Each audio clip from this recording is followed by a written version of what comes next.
Daqui a pouco a gente vai falar um pouco mais sobre a CPI da Covid. Segue o depoimento do ex-diretor da SECOM, Fábio Weingarten, e com cada vez mais ingredientes explosivos, né? E a gente vai, em instantes, divulgar um áudio que ele diz que o Weingarten, nesse depoimento, havia dito que não relacionou na entrevista à revista Veja, que potencializou o chamado dele para depor na CPI, que ele não teria dito que o Ministério da Saúde lidava com a pandemia com incompetência, e a revista Veja publicou o áudio do trecho em que ele fala isso. Já a gente divulga esse áudio aqui.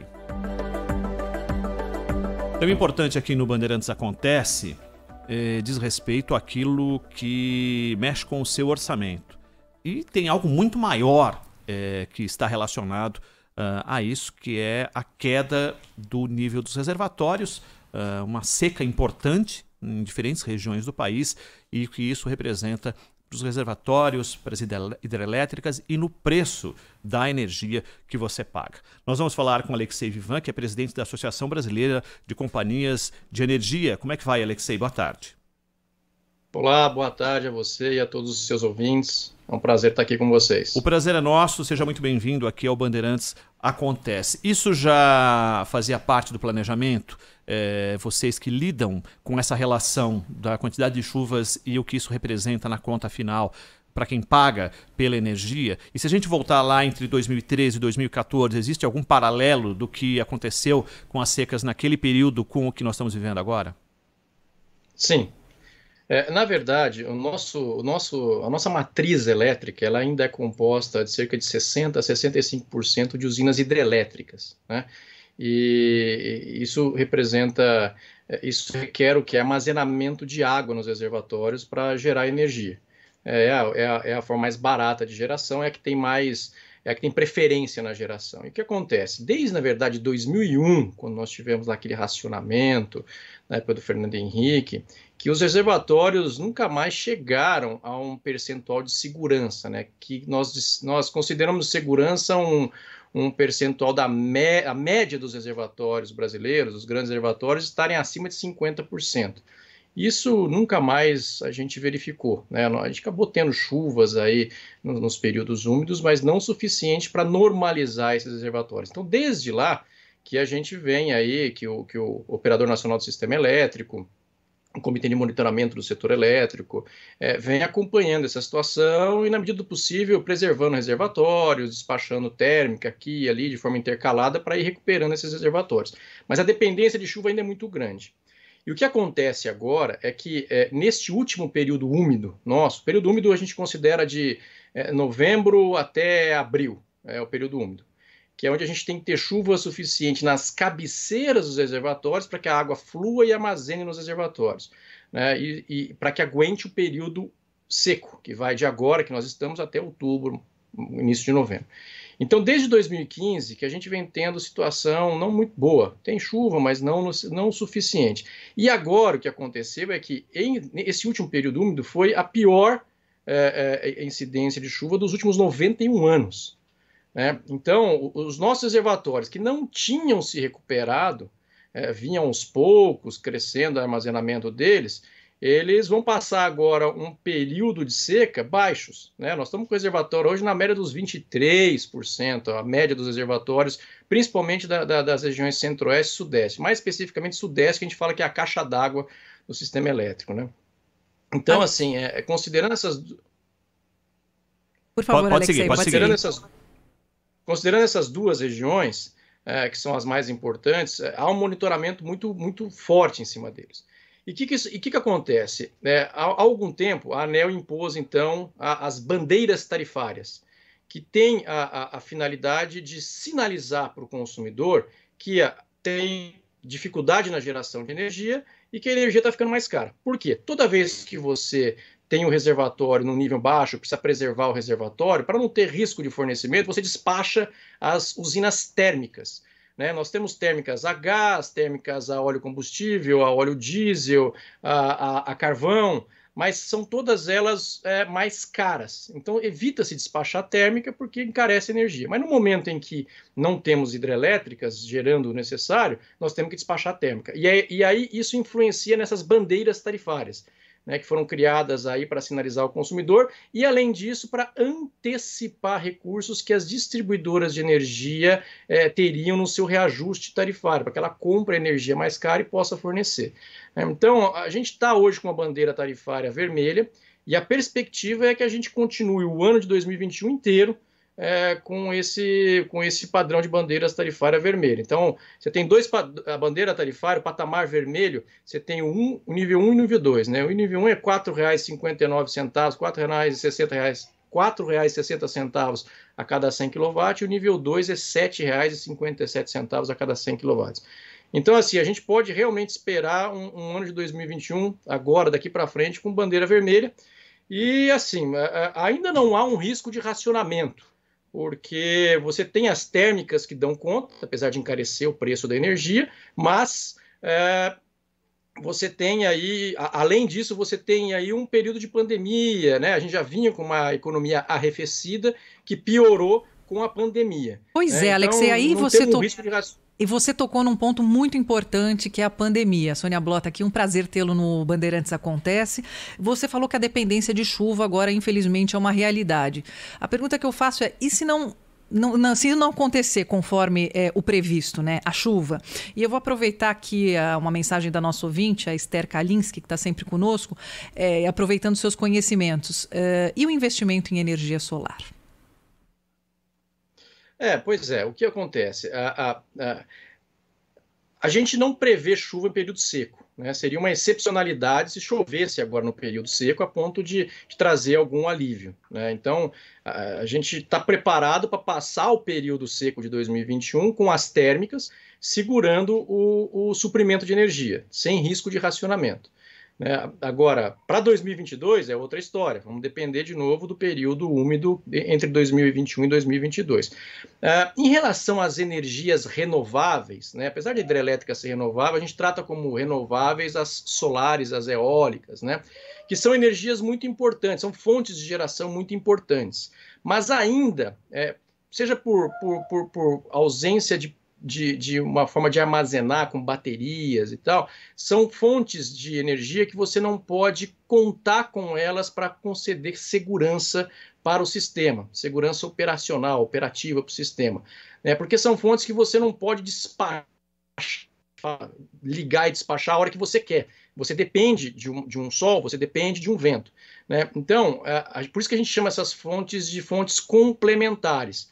A gente precisa realmente investir em fontes que dê segurança para o sistema, que são aquelas que a hora que você precisou, tipo uma térmica, você precisou, aperta o botão, ela liga e entra, né? Ou hidrelétrica que tenha reservatório, que tenha água, porque a hora que você quiser ela funciona, né? Então, a gente vem fazendo essa crítica há algum tempo de que, além de investir em eólica e solar, por ser uma fonte limpa, por ser uma fonte que tem uma série de vantagens e também agora um custo mais baixo, a gente precisa voltar a investir em fontes que dê segurança operativa para o sistema, né? Ou conseguir baratear baterias, o que ainda é um desafio, para que essas fontes solares e eólica possam armazenar energia para a hora que você precisar, você descarrega a bateria e injeta energia no sistema, né? Mas o que a gente precisa hoje realmente é investimento em hidrelétrica ou em térmica para nesses momentos, porque nessa situação que nós temos agora são as térmicas que vão segurar a demanda de energia do país para a gente não ter um racionamento, já que os nossos reservatórios de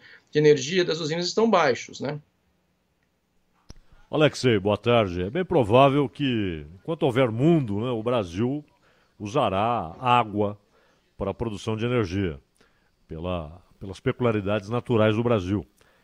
E, no entanto, até pegando carona na pergunta feita pela Sônia, foi a Esther Kalinski, é isso, Sônia? A Esther que fez essa pergunta aqui no nosso chat do YouTube. Feita... Perfeito. Pegando carona na pergunta da Esther, a gente sabe que, claro, no caso da energia eólica, inclusive em muitos países há uma discussão pelos danos ambientais provocados, por exemplo, com morte de pássaros, né? Então, nos Estados Unidos há até uma pressão, porque isso provocou assim, número altíssimo de pássaros mortos por causa da energia eólica, né? Que é movida pelo vento, claro. Mas no caso da energia solar, não parece haver contraindicação do ponto de vista do uso, né? De reflexos ambientais, é claro. O Brasil é um país solar e você explicou agora que, no entanto, não é uma fonte capaz de garantir o fornecimento de energia quando não há água suficiente, que as térmicas continuarão sendo fundamentais. Agora, é verdade que há um embate hoje, muitas vezes silencioso, passando pelo Congresso Nacional, uma pressão para o fim dos subsídios para quem usa energia solar, que é uma energia, além dela reduzir a demanda da energia produzida por térmicas e hidrelétricas, ela é limpíssima, né? E não tem contraindicações. Existe esse embate hoje, até por interesses econômicos, contra os subsídios para o uso de energia solar? Vamos lá. Primeiro, é importante deixar claro que todas as fontes de geração de energia elas têm algum impacto ambiental, né? Umas mais, outras menos, né? A solar também tem alguma discussão por conta do calor que é gerado. Quando tem a refração, né, da luz, a questão depende são várias formas de geração. Agora, obviamente, se nós estamos falando dessa pequena geração, dessa geração de varejo, do consumidor que coloca na residência, no telhado da casa, aí não. Aí realmente o impacto é irrisório, né? Essa questão que você está colocando, muito bem colocada, inclusive, sobre a questão dos subsídios, ela está diretamente relacionada a um tipo específico de geração de energia solar, que é a geração distribuída, que a gente chama, né? Que é aquela geração em que o próprio consumidor gera a sua própria energia, né? Que é diferente de um outro tipo de geração, que é aquelas gerações em larga escala, aquelas fazendas solares, que é para você gerar e vender energia no mercado, né? Essa é o consumidor mesmo, ele consome a sua energia, né? E essa geração distribuída, sim, está agora em discussão no Congresso Nacional. Por quê? Quando foram criadas as regras dessa geração distribuída, seja ela solar, eólica, mas é que a solar é a que mais se desenvolveu nesse conceito de geração distribuída, já existia a previsão da ANEEL de que seria revisitada essa regra em 2019. Né, porque foi dado aí um subsídio bastante interessante para que a fonte se desenvolvesse. Né? Agora a discussão que se faz a fonte já se desenvolveu, nós temos aí uma quantidade imensa, aliás, foi a fonte que mais se desenvolveu desde quando criado o marco regulatório. Agora é a hora de revisitar isso, porque esse subsídio, ele acaba jogando aí um custo para o consumidor que não tem a fonte solar, que não instale a sua fonte distribuída, geração solar distribuída, GD. Porque nós estamos falando de fontes de pequena geração, né, até 5 megawatts. Né? Então é para realmente consumidores, comércios e tal. E o que acontece? Essas fontes, essa geração solar distribuída, elas não pagam pelo uso que elas fazem da rede das distribuidoras de energia elétrica. Essa é a grande discussão. Não paga a rede, o uso da rede principalmente, o que todos os consumidores pagam, e não pagam alguns encargos também, porque como ela é cobrada só pela diferença do que você consumiu e do que você gerou, então é só sobre essa diferença que são calculados os encargos. Então a grande discussão é essa, né, que esse subsídio, ele hoje não é algo relevante, porque a fonte tem crescido, mas ainda não tem um percentual relevante na matriz elétrica, está cerca de 1% aí, mas conceitualmente, crescendo a geração distribuída, ela pode impactar para os consumidores que não instalarem a sua geração distribuída. E a gente chama isso de um espiral da morte, porque quanto mais consumidor instalar a geração solar distribuída, a conta dele vai ficar mais barata e vai sobrar mais encargo para o consumidor que não tem a geração distribuída, e aí esse vai instalar e vai gerando essa roda até o momento em que pode causar um desequilíbrio aí para as concessionárias de distribuição de energia elétrica, que têm a obrigação de ter a rede disponível para você usar a hora que você quiser, né? Então tem que se investir nisso e tudo mais. E é uma briga, eu diria, uma briga de cachorro grande, porque hoje é um negócio muito rentável a geração distribuída, né? E com a retirada desse subsídio, o negócio continua rentável, mas menos do que é hoje, né? Porque hoje é realmente uma operação bastante interessante aí. E essa é a grande discussão, né? De um lado, os investidores de energia solar, que eu acho até que legitimamente defendem aí os seus interesses, e de outro lado, as concessionárias de distribuição de energia e uma parte aí da sociedade, de representantes das sociedades, que entendem que esses subsídios eles acabam mascarando o preço real da energia, né? Então é uma competição meio que indevida, né? Uma competição quando você não tem o preço efetivo, que está sendo subsidiado.